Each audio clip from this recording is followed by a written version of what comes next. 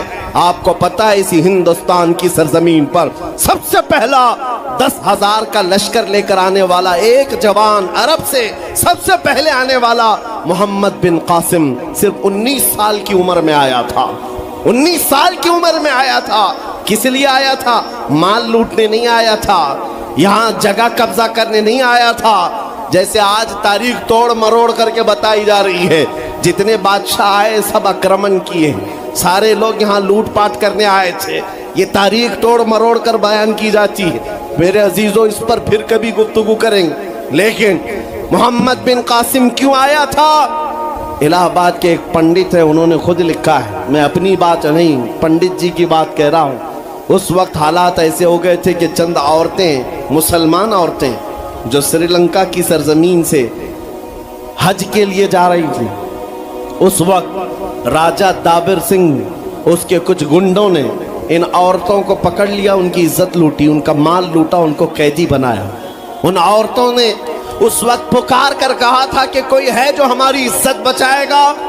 کوئی تجارت کرنے والا باہر سے آیا ہوا تاجر بات سن کر کے عرب گیا، عرب میں جا کر گورنر جو تھا اس کے سامنے واقعہ بیان کر رہا تھا۔ 19 سال کا جوان محمد بن قاسم وہاں سے گزر رہا تھا، اس نے اتنا واقعہ سنا کہ ہند کی سرزمین پر کچھ ہماری بہنوں کی عزت لوٹی جا رہی ہے، وہیں کھڑے ہو کر اس نے کہا لبیک یا اختی، اے میری بہن میں تیری عزت کی حفاظت کے لیے آ رہا ہوں۔ وہاں سے پکارا اپنے چچا جو گورنر تھا اس وقت، اس سے 10,000 کا لشکر لے کر کے سب سے پہلے یہاں آنے والا محمد بن قاسم کس لیے آیا تھا؟ مال لوٹنے کے لیے نہیں، عورتوں کی عزت بچانے کے لیے آیا تھا۔ ہندوستان کی سرزمین پر قدم رکھا اور اس کے بعد سامنے مقابل میں فوراً جنگ کے لیے نہیں آیا، کہا کہ جن عورتوں کو قیدی بنایا وہ چھوڑ دو، جو حج کے لیے جا رہی تھی انہیں آزاد کر دو، اور دوسری بات جنہوں نے گنڈا گردی کی ہے انہیں پکڑو اور جیل میں ڈالو۔ راجہ کو گھمنڈ تھا، اس نے انکار کیا تو محمد بن قاسم نے کہا چلو آؤ محمد عربی کے شیروں سے مقابلہ ہو جائے۔ 3 دن کا مقابلہ ہوا تھا، نہ راجہ بچا نہ باجا بچا، سارے ہزارے ادھر سے ادھر ہو گئے اور محمد بن قاسم کا پرچم لہرایا۔ میرے عزیزو، عورتوں کی عزت کا محافظ 19 سال کا جوان تھا جس نے آتے ہی عورتوں کی عزت بھی بچائی اور میرے دین کا پرچم بھی لہرایا۔ میں آج پوچھتا ہوں ہماری عمریں کتنی ہو گئیں؟ کئی جوان 25 سال 30 سال کراس کر چکے، آج بہت ساری عورتوں کی عزتیں جب لوٹی جاتی ہیں، تم تو موبائل میں دیکھ دیکھ کر کے شیئر کر دیتے ہو، ویڈیو ادھر سے ادھر پھیلا دیتے ہو، اور اس کے بعد سمجھتے ہو ہم بہت بڑا کام کر رہے ہیں۔ ہر کوئی یہی کہتا ہے سب کو شیئر کرو، سب کو شیئر کرو، کائے کے لیے شیئر کرو؟ میرے عزیزو، یہ کون سی جنگ لڑ رہے ہو؟ واٹس اپ موبائل کی جنگ لڑ رہے ہو؟ تمہارے اندر اگر غیرت باقی ہے تو میرے عزیزو، کسی کی عزت لٹتے ہوئے دیکھ کر تم تماشا نہیں کر سکتے۔ ایمان بیدار کرو، ایمان بیدار کرو۔ میرے عزیزو، آج مجھے بیت المقدس کے سلسلے میں آپ کو کچھ بیداری لانے کی ضرورت ہے۔ آپ یہ اگر سمجھتے ہو کہ ان سے ہمارا کیا تعلق ہے، وہ فلسطین کی بستی میں ہے، ہم یہاں ہندوستان میں ہیں، پوری دنیا کے مسلمانوں کا تعلق بیت المقدس سے ہے حدیث رسول کے مطابق، اور آپ کو وہاں کے حالات یوں سمجھ لیں کہ ایسی ہے کہ وہاں بخار چڑھے گا تو پوری کائنات کے مومنین میں بخار آنا ہے۔ وہاں کے حالات جو بھی تبدیل ہوں گے اس کا اثر پوری دنیا کے مومنین پر ہونا ہے۔ ہمارا رشتہ وہاں سے مضبوطی کے ساتھ جڑا ہے، وہ انبیاء کی سرزمین ہے۔ حضور پاک صلی اللہ تعالی علیہ وسلم کی کئی حدیثیں فلسطین اور بیت المقدس کو لے کر کے جو قیامت کے قریب ہونے والی ہیں، وہ بشارتیں بھی ہیں۔ میں تھوڑی سی تاریخ آپ کے سامنے رکھوں میرے عزیزو۔ آج وہ بیت المقدس جو مومنین کا قبلہ اول رہا، 17 مہینے تک میرے آقا صلی اللہ علیہ وسلم خود بیت المقدس کی طرف منہ کر کے نماز پڑھتے رہے، پھر مدینہ طیبہ میں بیت المقدس کی بجائے قبلہ تحویل ہو گیا خانہ کعبہ کی طرف۔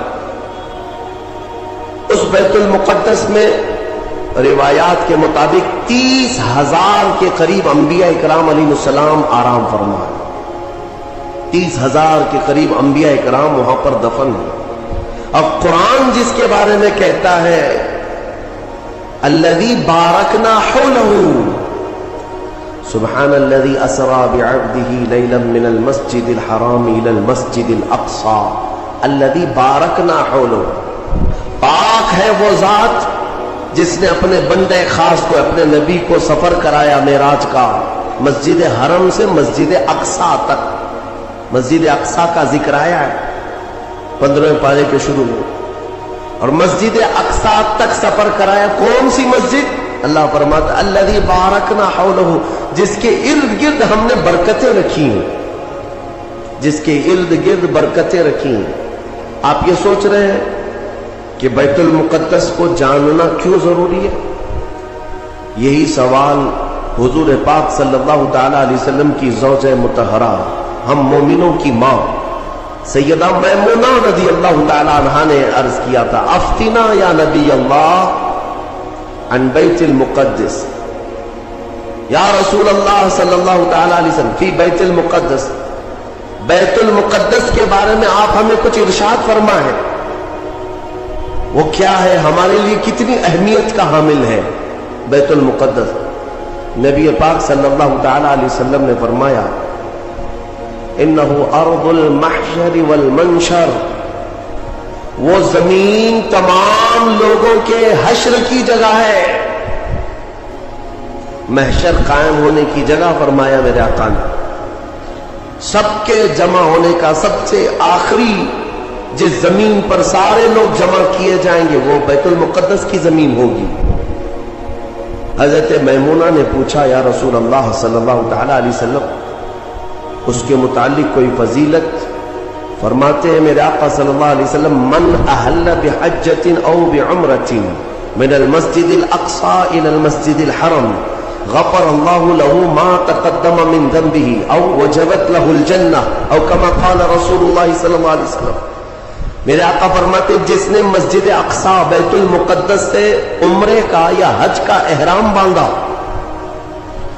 اور مسجد اقصی سے مسجد حرم تک آیا، عمرہ کیا یا حج کیا، جو کچھ بھی پچھلے زندگی میں کیا تھا اللہ سب معاف فرمائے گا۔ اور روایت میں یہ بھی وجبت لہ الجنہ، اس کے لیے جنت واجب ہو جائے گی۔ اس سفر کے بارے میں اب سنو، سب کی استطاعت تو نہیں ہے۔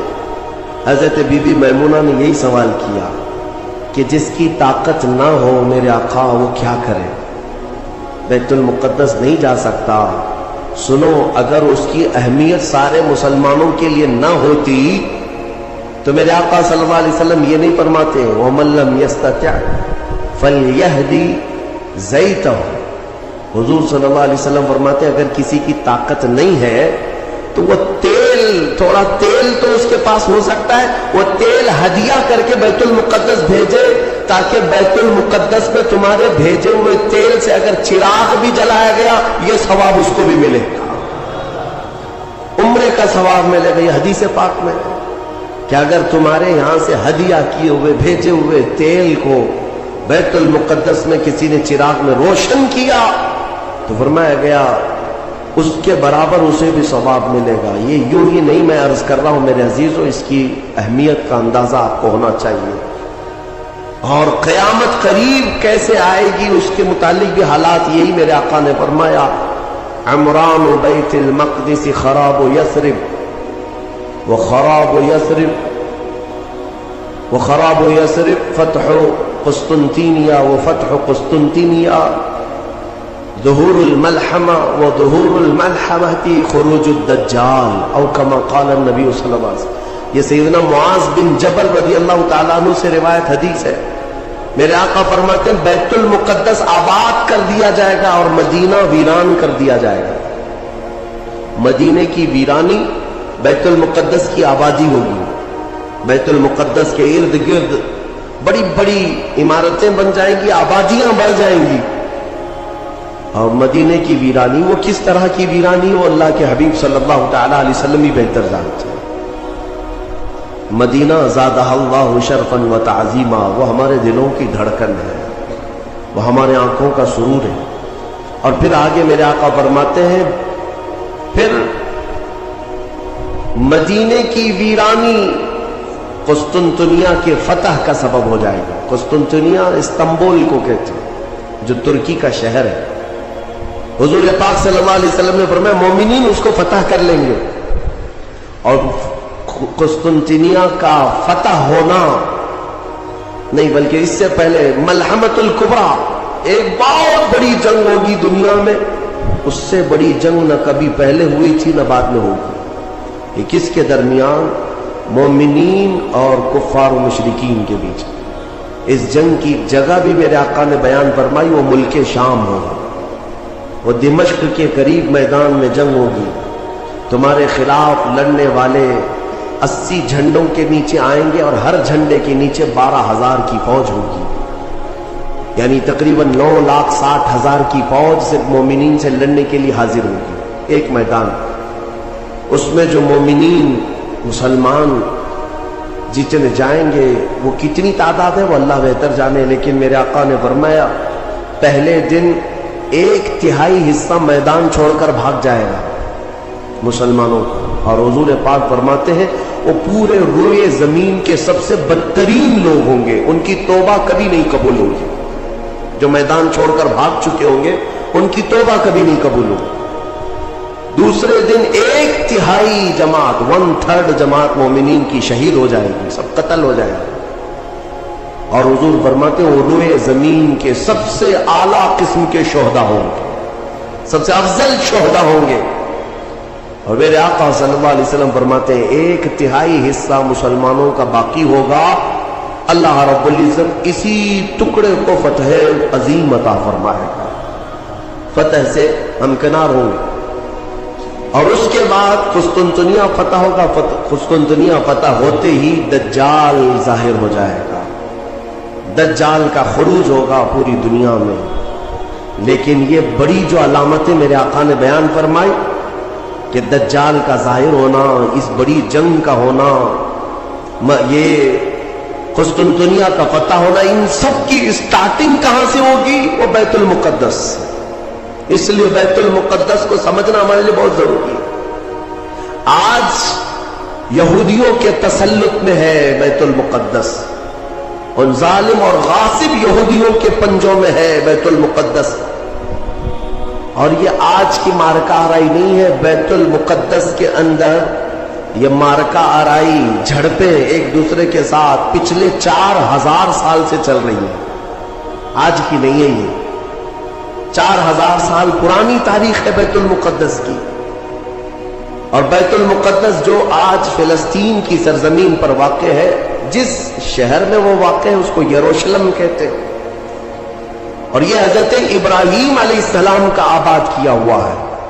سیدنا ابراہیم علیہ السلام عراق کے رہنے والے تھے. عراق کے دریائے فرات کے قریب ایک چھوٹی سی بستی تھی بابل کے قریب، وہاں سے ہجرت کر کے ابراہیم علیہ السلام فلسطین آئے اور وہاں ان کی اولاد ہوئی. ابراہیم علیہ السلام پوری دنیا میں 2 مقدس سرزمینوں کو آباد کرنے والے نبی ہیں. حضرت ابراہیم علیہ السلام سے ایک بیٹے پیدا ہوئے اسحاق علیہ السلام. اسحاق علیہ السلام کو حضرت ابراہیم علیہ السلام نے فلسطین میں آباد کر دیا، اور دوسرے بیٹے ابراہیم علیہ السلام کے سیدنا اسماعیل علیہ السلام، اور حضرت اسماعیل علیہ السلام کو مکہ المکرمہ میں آباد کیا. ابراہیم علیہ السلام کے 2 بیٹے 2 مقدس سرزمینوں کو آباد کرنے والے ہیں. ایک مکہ کو آباد کرتے ہیں اور ایک فلسطین بیت المقدس کو آباد کرتے ہیں. اور بنی اسرائیل اسی خاندان کو کہتے ہیں. ابراہیم علیہ السلام کے نیچے جو خاندان آیا حضرت یعقوب علیہ السلام کی اولاد، اور تقریباً سارے انبیاء کرام علیہ السلام جو بنی اسرائیل کے ہیں وہ اسی فلسطین کی سرزمین میں پیدا ہوتے رہے یا پھر ہجرت کر کے وہی آئے. بڑے بڑے اگر نبیوں کا نام میں اگر ذکر کروں یہ سب فلسطین میں ہیں. حضرت ابراہیم علیہ السلام، حضرت اسحاق علیہ السلام، حضرت یعقوب علیہ السلام، حضرت یوسف علیہ السلام، حضرت داؤد علیہ السلام، حضرت سلیمان علیہ السلام، حضرت زکریا علیہ السلام، حضرت موسیٰ علیہ السلام، حضرت عیسیٰ علیہ السلام، حضرت یحییٰ علیہ السلام، یہ سب کے سب وہیں بیت المقدس کے ارد گرد آباد. وقت کے جلیل القدر پیغمبر بلکہ یہ رسولان اعظام ہے، یہ سب فلسطین کی سرزمین پر آباد رہے. اس سے آپ اندازہ کر سکتے ہیں کہ وہ زمین کتنی برکت والی ہوتی، وہ زمین کتنی متبرک ہے. اور اس زمین کی چھوٹی سی اگر میں آپ کو تاریخ بتاؤں تو ابراہیم علیہ السلام کی اولاد کے آباد ہونے کے بعد بنی اسرائیل یہ سرکش قوم ہے بنی اسرائیل. یہ ادھر ادھر بھاگ کر چلے گئے، فلسطین میں آباد نہیں رہے، برسوں بھاگے پھرتے رہے. پھر موسیٰ علیہ السلام کا جب زمانہ آیا تو اللہ تعالیٰ نے آپ کو حکم دیا، اے موسیٰ آپ اپنی قوم کو لے کر اس ارض مقدس میں جائیں. مقدس سرزمین، قرآن میں بھی اللہ نے اس کو مقدس سرزمین فرمایا. یا قوم ادخلوا الارض المقدسہ. موسیٰ علیہ السلام نے کہا ہے میری قوم چلو مقدس زمین پر جاتے ہیں، اور پیٹ پھیر کر بھاگنا مت ورنہ خسارے میں آؤ گے، نقصان میں آؤ گے. جو اس مقدس سرزمین سے پیٹ پھیر کر بھاگے گا وہ بڑے گھاٹے میں رہے گا. قرآن کا فرمان. ان کی قوم جو ہے موسیٰ علیہ السلام کی، اس نے جواب کیا دیا جانتے؟ بیت المقدس کی طرف موسیٰ علیہ السلام بلا رہے تھے تو وہاں ایک دوسری قوم آباد تھی، قوم عمالقہ. وہ اونچے چوڑے لوگ تھے، بڑے ہٹے تگڑے لوگ تھے. موسیٰ علیہ السلام کی قوم گھبرا گئی اور کہا کہ ہم نہیں آئیں گے. قالوا انا لن ندخلها ابدا ما داموا فيها. جب تک یہ قوم اس زمین پر ہے ہم نہیں آئیں گے. موسیٰ علیہ السلام بلانے لگے، چلو ان سے لڑائی کریں گے، اللہ تعالیٰ فتح عطا کرے گا. تو انہوں نے کہا اذهب انت وربك فقاتلا انا هاهنا قاعدون. موسیٰ آپ اور آپ کا خدا جا کر اس قوم سے لڑے، ہم بیٹھ کر دیکھیں گے لڑائی کیسی ہوتی ہے. ان کی قوم کا جواب یہ تھا. تو موسیٰ علیہ السلام نے اللہ رب العزت کی بارگاہ میں اپنا عذر پیش کیا تو رب تعالیٰ نے فرمایا، اللہ تعالیٰ نے اب سزا کے طور پر اس قوم کے اوپر فرماتا ہے فَإِنَّهَا مُحَرَّمَةٌ عَلَيْهِمْ 40 سَنَةً يَتِيهُونَ فِي الْأَرْضِ. اب 40 سال تک ان میں کا کوئی بندہ اس مقدس سرزمین پر داخل نہیں ہو سکے گا. اللہ نے حکم فرمایا 40 سال ان پر یہ زمین حرام کر دی گئی، وہی بنی اسرائیل پر اندر آ نہیں سکو گے اس بیت المقدس پر. اور اس کے بعد رب تعالیٰ نے فرمایا یہ بھٹکتے رہیں گے 40 سال. یتیہون فی الارض، میدان تیہ یہ صحرائے سینا آج بھی مصر کے وادیوں میں ہے. ہم گئے دیکھیں, پہاڑیوں کا ایک سلسلہ ہے, 100 کلومیٹر دور تک چین ہے پہاڑیوں کی, پہچان نہیں پائیں گے. اگر کسی ایک پہاڑی کے بیچ میں چھوڑ دیا جائے تو زندگی پر بھٹکتا رہے. تو اس بنی اسرائیل کو ان پہاڑیوں کے بیچ میں چھوڑ دیا گیا, ان کو راستہ نہیں ملتا تھا. کب تک؟ 40 سال تک راستہ نہیں ملا, بھٹکتے رہے. وہ ان پہاڑیوں سے باہر آ ہی نہیں پاتے. ایک پہاڑ کراس کرتے سامنے سیم دوسرا پہاڑ نظر آتا, اس کو کراس کرتے تیسرا بھی سیم ویسا ہی نظر آتا. 40 سال گزر گئے بھٹکتے ہوئے. پھر موسیٰ علیہ السلام کی بھی وفات ہو گئی, ہارون علیہ السلام کی بھی وفات ہو گئی. اب یہ جتنے نافرمان تھے یہ مر گئے. ان کی جو نئی نسل آئی, چھوٹے جو بچے تھے, اب وہ جوان ہوئے تو ان کی سوچ مثبت تھی, فکر اچھی تھی. اس وقت اس بنی اسرائیل کے نبی یوشع بن نون تھے, حضرت موسیٰ علیہ السلام کے خادم بھی رہے, یہ اللہ کے نبی تھے. انہوں نے اپنی قوم کو اکٹھا کیا اور سب کے دلوں میں پھر بات ڈالی, آج سے 40 سال پہلے تمہارے باپ داداؤں پر بیت المقدس کی سرزمین حرام کر دی گئی تھی, اب چلو. تو انہوں نے کہا قوم عمالقہ اب بھی ہے, وہاں پر لڑائی ہوگی. انہوں نے کہا چلو میں تمہارے ساتھ ہوں. جب وہ نکلے بیت المقدس کے راستے پر, وہی ہٹے کٹے لوگوں سے ان کا مقابلہ ہوا, قوم عمالقہ سے. صرف دوپہر سے عصر کے درمیان وہ پوری قوم شکست کھا کر بھاگ گئی اور اللہ نے بیت المقدس بنی اسرائیل کو عطا فرمایا. اللہ کے حکم پر اگر چل کر کے دیکھا ہوتا, یہیں بیٹھ کر کے ارے وہ بڑے تگڑے لوگ ہیں, اونچے لوگ ہیں, یہ بنی اسرائیل کی عادت ہے. پھر اللہ رب العزت نے انہیں وہاں پر قرار دیا بیت المقدس. یہ یہودی کہلائے, یہودی ایمان والے یہودی تھے جو بیت المقدس میں آباد تھے, برسوں تک رہے. اس کے بعد پھر حضرت عیسیٰ علیہ السلام کا ظہور ہوا, آپ کی ولادت ہوئی. عیسیٰ علیہ السلام کے ساتھ ان یہودیوں نے بڑی بدتمیزیاں کی ہیں, ان کے قتل کا بھی منصوبہ بنایا, ان کی ماں پر الزام لگائے. یہودی بڑی بدماش قوم, اور انہوں نے تقریباً 10,000 نبیوں کو قتل کیا ہے. اللہ کے نبیوں کو قتل کرتے تھے. اب اللہ رب العزت نے قرآن میں جن کے بارے میں فرمایا غضب اللہ علیہم, اللہ کا ان پر غضب ہے, اللہ کا ان پر غضب ہے, آج بھی غضب ہے. تھوڑے دن ان کے ازدہار کے آتے ہیں, ترقی کے آتے ہیں, تو دنیا کو ایسا لگتا ہے پوری دنیا کے بادشاہ یہی ہے. پھر رب تبارک و تعالیٰ انہیں اوندھے منہ پھر گراتا ہے. ذلت ان کا ساتھ قیامت تک نہیں چھوڑیں گی, قیامت تک نہیں. انہوں نے انبیاء کا قتل کیا اور بیت المقدس میں آباد رہے. تو پھر ایک بادشاہ ایسا آیا عراق کا, بخت نصر نام تھا, وہ آ کر کے بیت المقدس پر ایسا حملہ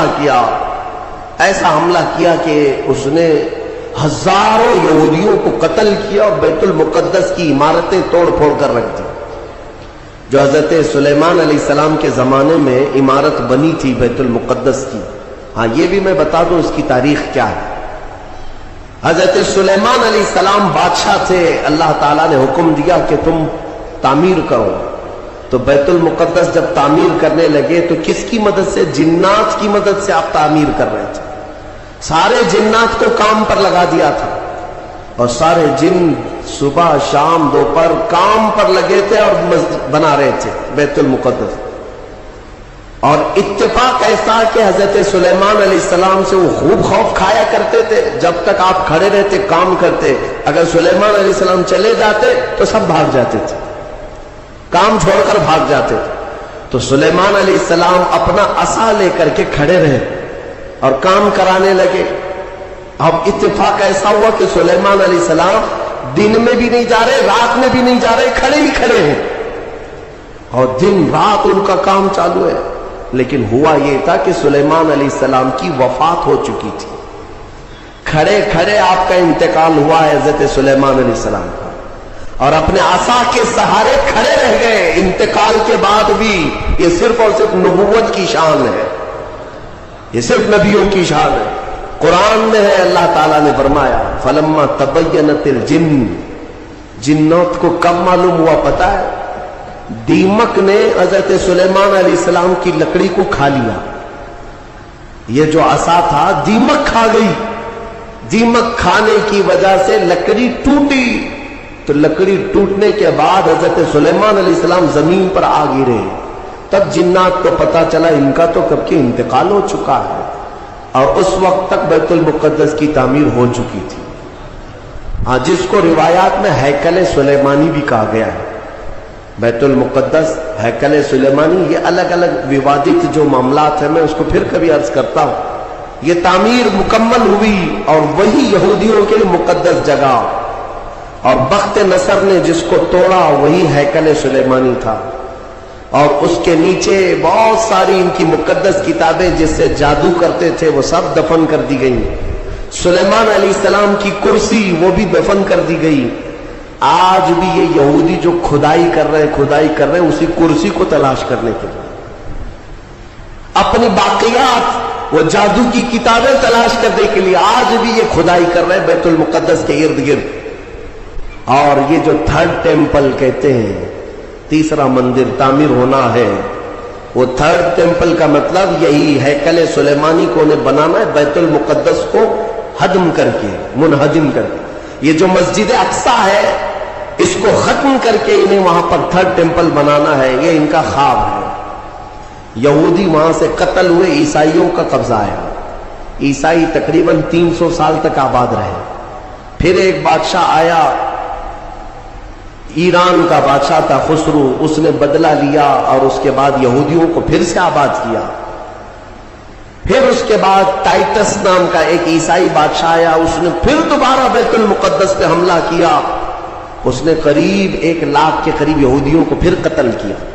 یہ قتل کون کر رہے ہیں؟ عیسائی یہودی، اور دہشت گرد کوئی اور ہے۔ ہاں، پہلے زمانے کے دہشت گرد ہیں، پرانے دہشت گرد، ایک ساتھ جینوسائیڈ کرنا، جو نسل کشی کرنا، یہ یا تو عیسائیوں کا کام ہے یا یہودیوں کا کام ہے۔ ان کو قبضہ ملتا تھا تو ان کو مارتے، ان کو قبضہ ملتا تو ان کو مارتے۔ ٹائٹس نے پورا تباہ کر دیا۔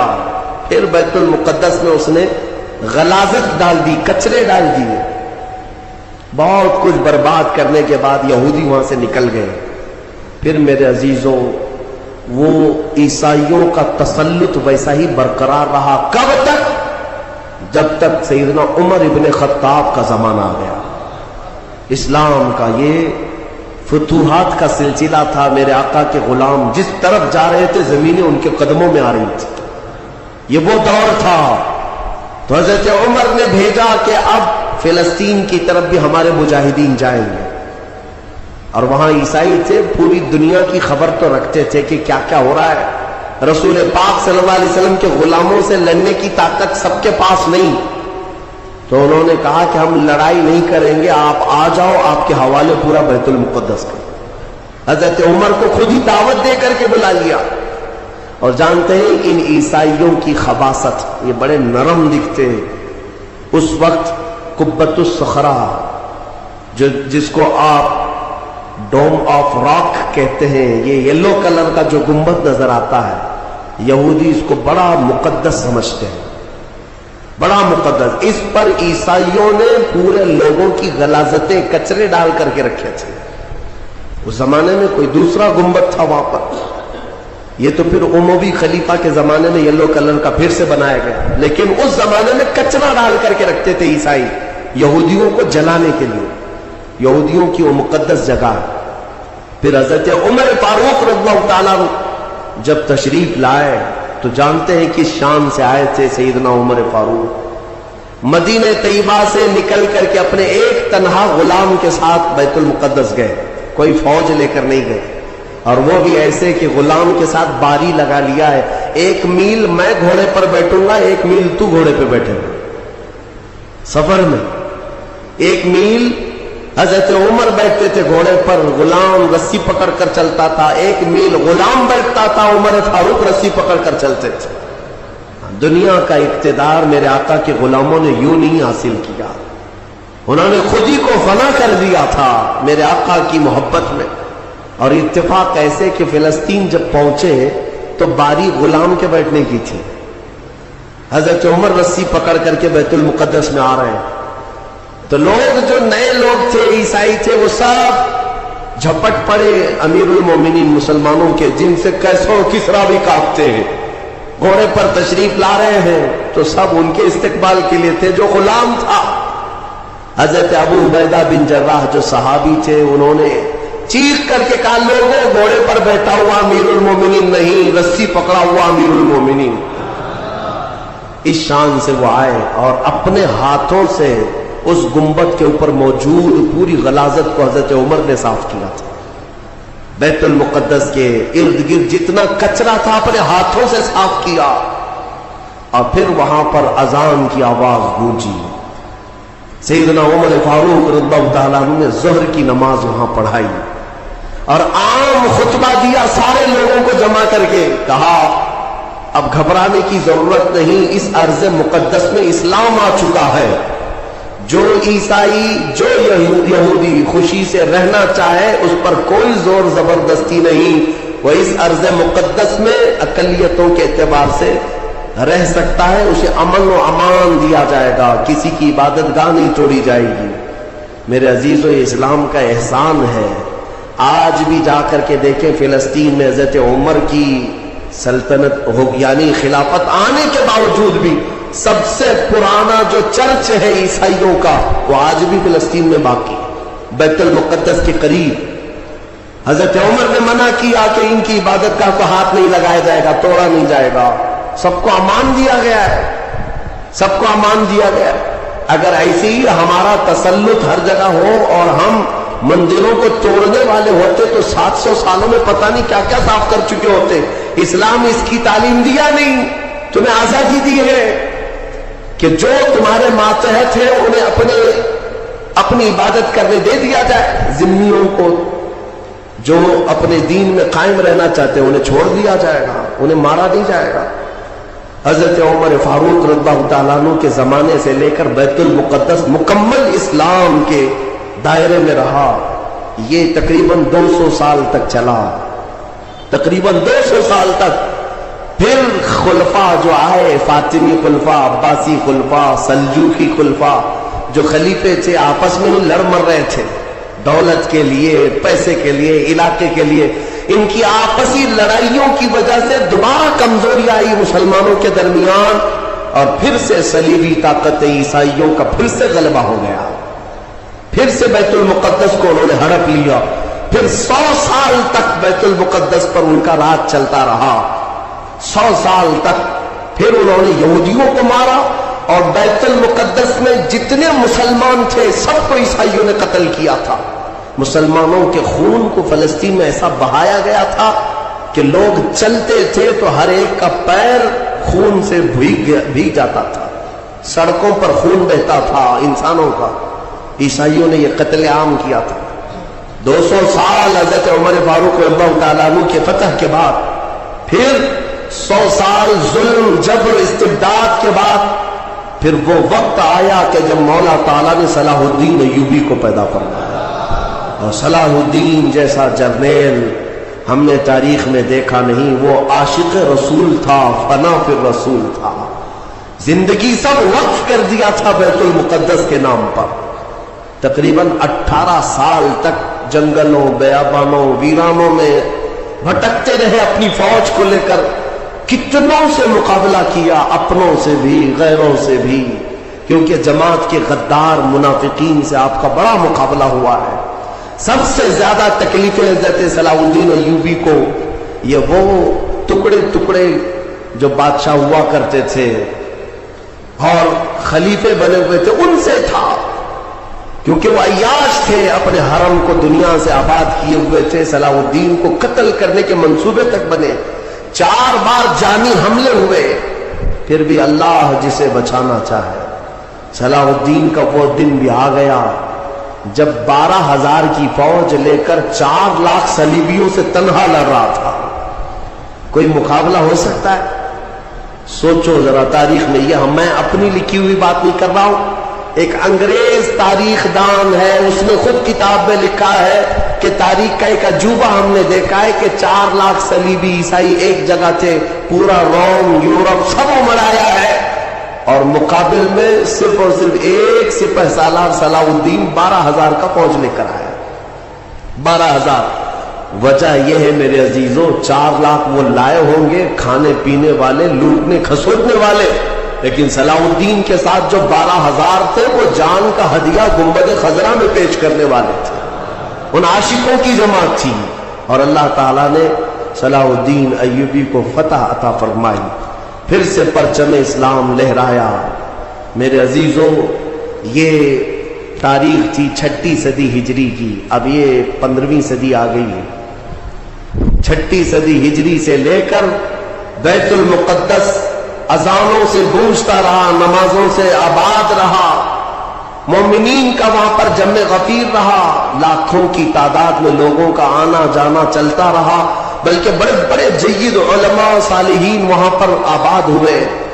امام غزالی رحمۃ اللہ تعالی علیہ کر کے کتنے لوگوں کو اللہ نے ولایا ہے کہ بیت المقدس 800 سال کے قریب ہو گئے صلاح الدین ایوبی کو واپس لائے ہوئے, لیکن پچھلے 100 سال سے پوری دنیا کے یہودیوں کے اندر ایک یہ فکر پیدا ہوئی کہ ہماری ایک ریاست ہونی چاہیے, ہمارا ایک ملک ہونا چاہیے.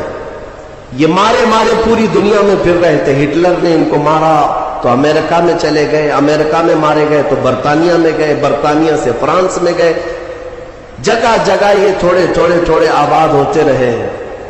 اور اس کے بعد پھر ان کے اندر ایک تحریک پیدا ہوئی 18ویں صدی عیسوی میں کہ تمہاری اپنی ایک ریاست ہونی چاہیے. تو ان کی اپنی ریاست, اتنا اپنا ملک چاہیے. کہاں؟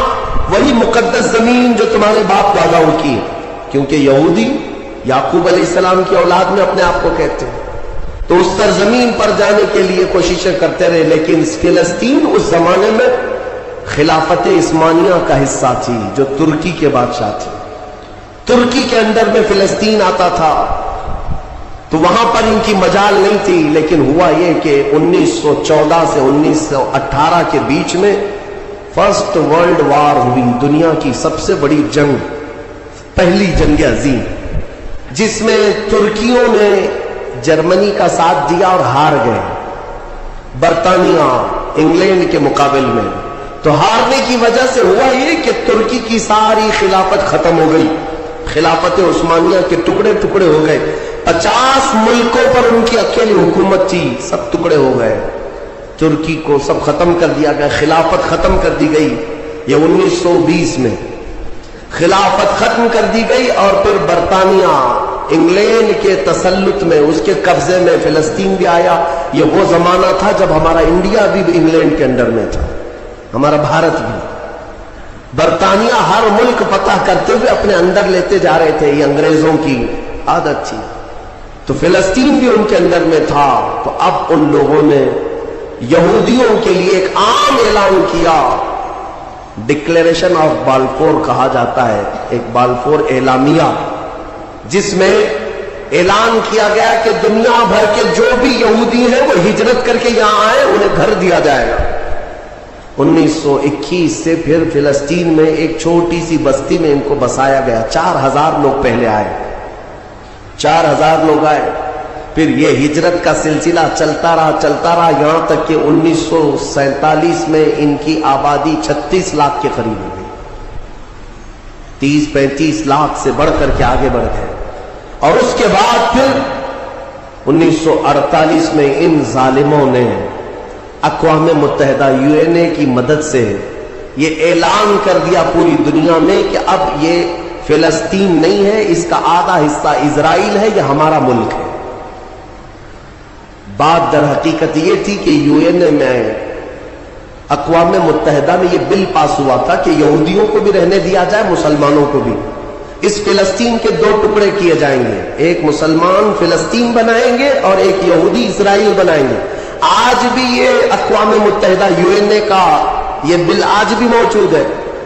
اقوام متحدہ سے یہ بل پاس ہوا. یہودی تو مان گئے, لیکن پورے عرب کے مسلمان اس کے خلاف تھے کہ عربوں کے بیچوں بیچ ایک یہودی ریاست کیسے قائم ہو سکتی ہے. یہ ہمارا مقدس معاملہ ہے, مقدس سرزمین سے ہمارا تعلق ہے.